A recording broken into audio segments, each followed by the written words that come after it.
Bonjour mes honorables, bonjour mes petites mains vertes, bienvenue au jardin des bons pères de famille. Aujourd'hui je voudrais souhaiter une très bonne fête de Sainte-Barbe à tous mes amis et collègues pompiers. Force, honneur, courage, dévouement, tout ce que vous voulez, portez haut et avec fierté nos valeurs. Voilà, donc aujourd'hui une petite vidéo explicative de ce qui va se passer dimanche. Dimanche là, c'est vraiment une vidéo très intéressante que je vais essayer de vous faire parvenir. Aujourd'hui, une vidéo, on va dire, de liaison entre deux périodes. On va voir ensemble un peu pourquoi j'ai disparu pendant pas mal de temps. Allez, suivez-moi, on y va.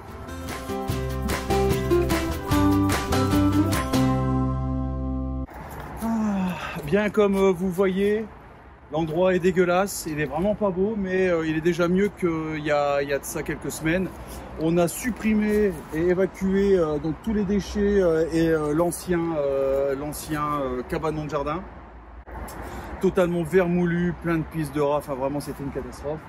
Et on va aménager cet endroit pour à la fois avoir un cabanon où abriter nos habits, nos matériels peu chers parce que c'est pas la peine, on peut rien laisser ici, on est volé tous les ans. Et puis éventuellement des semis. Voilà. Donc on va modifier, pas aujourd'hui, mais on va modifier ici un petit peu. Je vous montrerai un petit peu plus en détail. Pourquoi j'étais pas là aussi pendant très longtemps? Parce que j'ai fait le démontage d'un vieux cabanon, mais qui tient encore la route. D'ailleurs, j'en profite, venez me rejoindre sur Instagram. Je vais mettre les liens, je vais mettre tout ce que vous voulez. Venez me rejoindre. Alors c'est vraiment que le début. J'apprends à m'en servir, mais je pourrais mettre sur Instagram tout un tas de choses que je peux pas mettre en vidéo. Donc j'ai démonté un vieux cabanon, j'ai pris des risques et je voulais pas vous montrer une image de moi un peu stupide, de quelqu'un en équilibre sans vraiment prendre de précautions. C'était pas bien malin de ma part, donc il était plus question que je vous montre ça.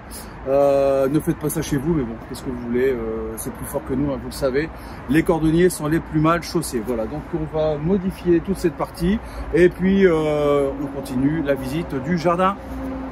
Donc comme tu peux voir, on a deux cuves. Celle-ci est remplie peut-être à la moitié, celle-ci à la moitié, celle-là complètement. Donc je vais vider celle-là, remplir les deux ici et tout déplacer. Moi, ce que je veux, c'est ne plus mettre un cabanon en dessous de cet arbre. Les feuilles tombent, bouchent, et puis non, c'est pas l'idéal. Donc, on va mettre le nouveau cabanon ici. Évidemment, c'est un cabanon où je mettrai mes habits, ma salopette, par exemple, quelques outils de cette valeur, mais rien de bien onéreux. Donc, on va modifier toute la zone ici pour mettre ce nouveau cabanon. Alors, je vous montre le cabanon. Un peu ce que ça donne. J'ai fait ça un dimanche sur un coup de tête tout seul. Ensuite mon fiston est venu me rejoindre, mais vous voyez, toutes les parties du cabanon ont été enlevées. Donc il a fallu démonter. C'est pas une mince affaire, tout répertorier et puis ensuite transporter chaque pièce. Donc faire 30 mètres dans chaque jardin, plus 30 mètres à travers la rue. C'était assez exténuant, voilà. Donc ça, c'était plus ou moins la cause de ma disparition ces derniers temps. Évidemment, si j'ai disparu, c'est parce que j'ai des semaines très chargées. Alors attention, je ne me plains pas, j'ai des semaines très intéressantes. Alors regardez un petit peu, ça c'est des radis. Des radis. Alors je ne sais pas si ce sont des radis d'hiver, je pense. On va goûter ça tout à l'heure, tiens.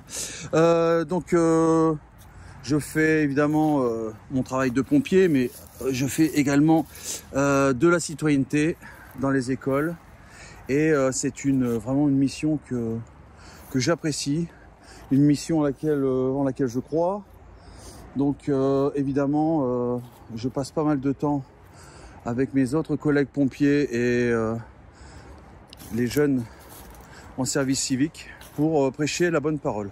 Alors vous voyez, ce qu'on a mis début septembre, eh bien, pousse en feuilles, mais pas en racines. Ici, ce sont des rutabagas, il me semble.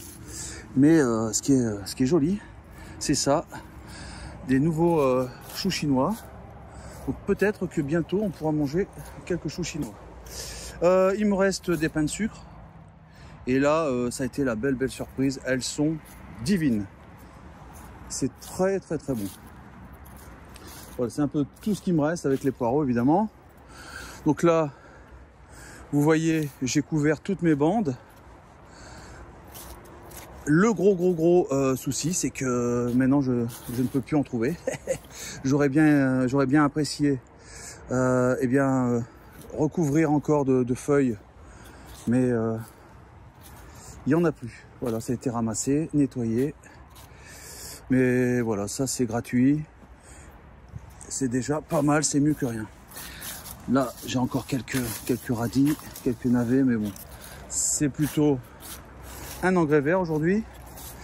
Alors regardez mes belles salades, ça c'est pas mal, magnifique.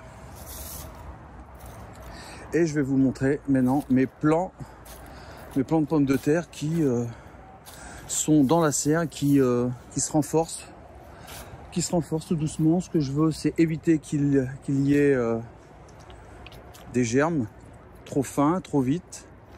Et donc on va procéder à ça. Alors ici, vous voyez, il y avait mon ail. Et je pense que j'ai oublié.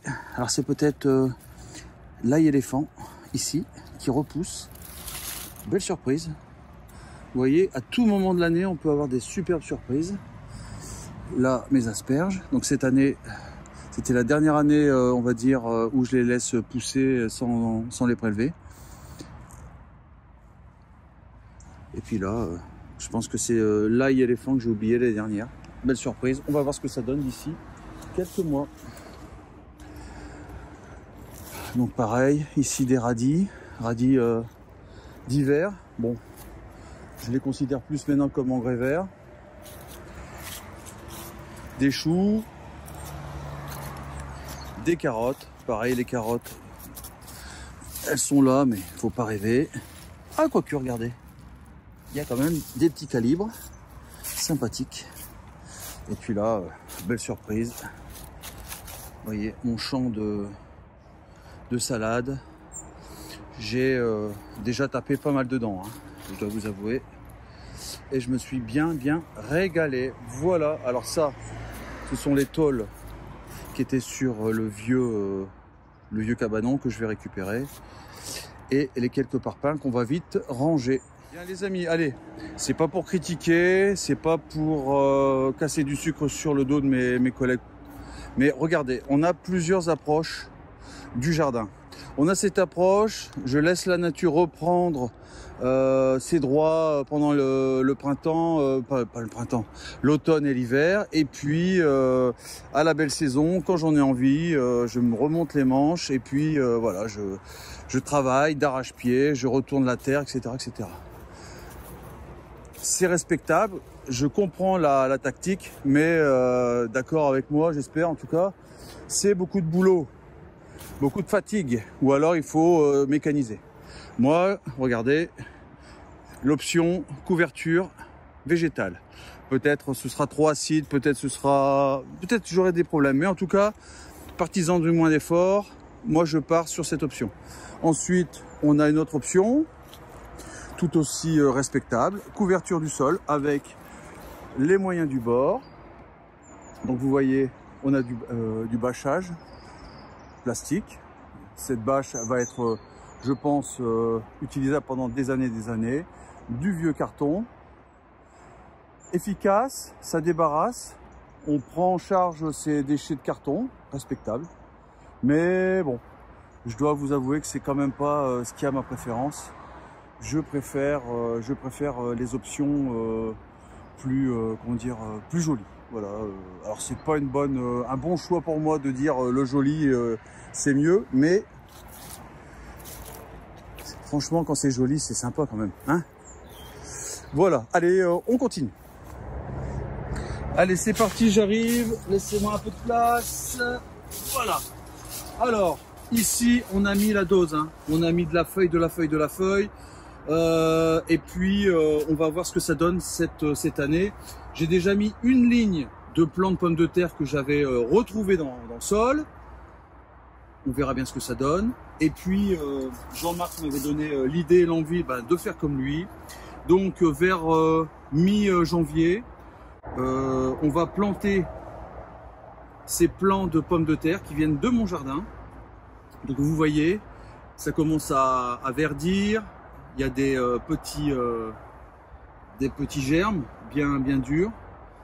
Pour l'instant, ça gèle pas trop, donc je le laisse ici. Et si vraiment je vois que ça gèle, on va les mettre dans un endroit plus tempéré. Vous voyez. Donc j'attends encore un petit peu parce que je voudrais pas que éventuellement les vers soient grillés. Donc je vais attendre un tout petit peu pour planter ces beaux plants de pommes de terre. Voilà. Donc cette serre vraiment commence à prendre forme, tout s'est tendu et donc on va pouvoir bientôt récupérer de l'eau.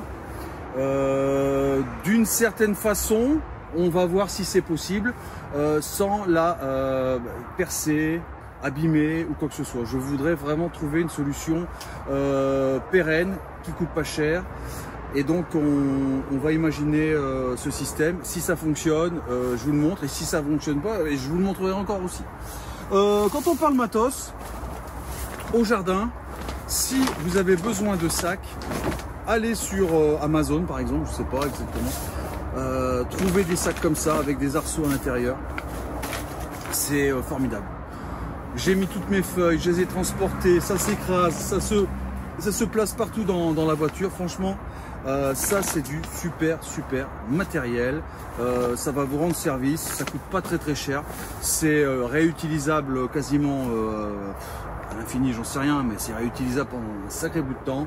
Donc si j'avais un bon conseil à vous donner, allez sur internet et retrouvez des modèles comme ça. Ça doit faire aux environs de 50-60 litres. Si vous les remplissez, c'est assez facile quand même pour les soulever. Franchement, que des bonnes choses à dire là-dessus. Bien mes chers camarades, mes honorables, mes petites mains vertes. J'ai envie de vous dire que l'hiver, c'est aussi une période où on fait des boutures. Et oui, on peut en faire. Notamment le cassis. Le cassis, c'est d'une facilité déconcertante. Le cassis, c'est très difficile, je pense, à trouver des quantités de fruits dans le commerce. On fait évidemment des sorbets, on fait des jus, etc. Et j'entends pas beaucoup de permaculteurs parler du cassis. Moi, j'aime beaucoup et j'ai découvert cette faculté qu'a le cassis de se bouturer comme ça, vraiment à la dure, avec une certaine facilité. Donc, eh bien, moi, ce que je vais faire, je vais consacrer cette partie de haie à la bouture. Et oui, à la bouture du cassis. Je coupe des petits morceaux, je les mets directement en terre tout le long et je vais améliorer ma production de cassis. Et puis on verra après si on continue là-bas. Je voudrais faire la même chose avec les myrtillers. Visiblement les myrtillers ça fonctionne aussi pas mal, mais j'attends que les 2 myrtillers que j'ai achetés cette année et qui m'ont donné 2 ou 3 petites myrtilles, et oui, s'étoffent. Et une fois étoffés, on va les prélever. Voilà. Allez, c'est parti. On va rapprocher la caméra.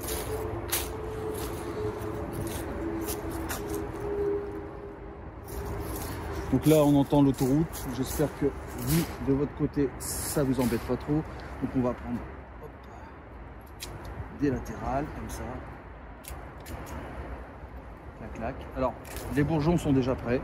Et là, pour moi, je considère que j'ai déjà 1, 2, 3 arbustes en devenir. Je vais les mettre à même la terre. Je vais en couper d'autres parce que j'ai un autre arbre là-bas. Et avec cet arbre, on va faire la même chose. Et puis, on va aussi planter dans un pot et les mettre dans la serre.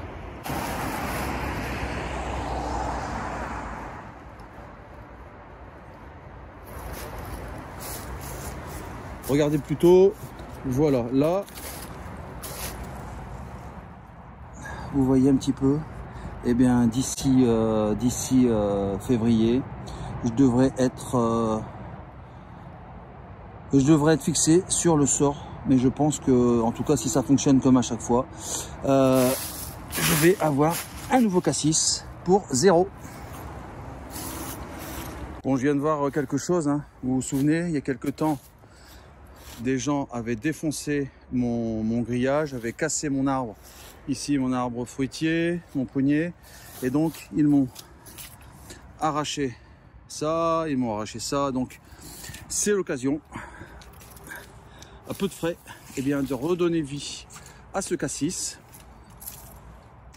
On va récupérer donc tout ça et faire un max de boutures.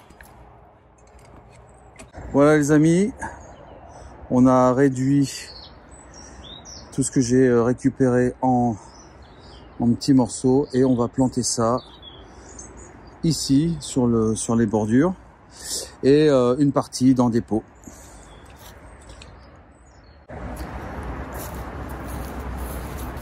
Voilà les amis, c'est le moment de se quitter. J'espère que vous avez apprécié un petit peu l'évolution du jardin d'automne, hein. On démarre de très très loin, vous le savez. C'était pollué, c'était sale, c'était rempli de choses très vétustes. Donc petit à petit, moi, je fais le cadre de vie avant de m'attaquer directement à la terre. Ça, c'est vraiment quelque chose qui me tient à cœur. Nettoyer, dépolluer, c'est aussi permettre à la nature de s'installer. De voir les petits oiseaux, etc. Ça, c'est mon plaisir. Donc, je fais pas ça par intérêt forcément, mais je le fais aussi pour le bonheur de voir tous ces oiseaux, voir toute cette nature prendre place chez moi, plutôt que, eh bien, entendre les autoroutes, la pollution, etc. juste à côté. C'est quand même vachement mieux. Je vous embrasse. N'oubliez pas, dimanche, on part sur la Côte d'Opale. On plante les arbres fruitiers. On va chercher la volaille que j'ai fait élever pour eh bien, les fêtes de Noël. Donc, je vous montre tout ça, c'est de la qualité, mais plus. Et d'ailleurs, est-ce que toi tu y as pensé? Tu vas en vacances, tu trouves un agriculteur, un jardinier, tu lui fournis les œufs, tu lui fournis la nourriture et il élève les bêtes pour toi. Toi, tu sacrifies les bêtes parce que ça aussi, c'est pas forcément beau à montrer. Mais sacrifier toi-même les bêtes, ça a un sens. Voilà. Donc on va sacrifier, mais je ne ferai pas de ça un spectacle. On va sacrifier donc 2-3 volailles pour les fêtes de Noël. Voilà. Je vous embrasse, à très bientôt. À la prochaine.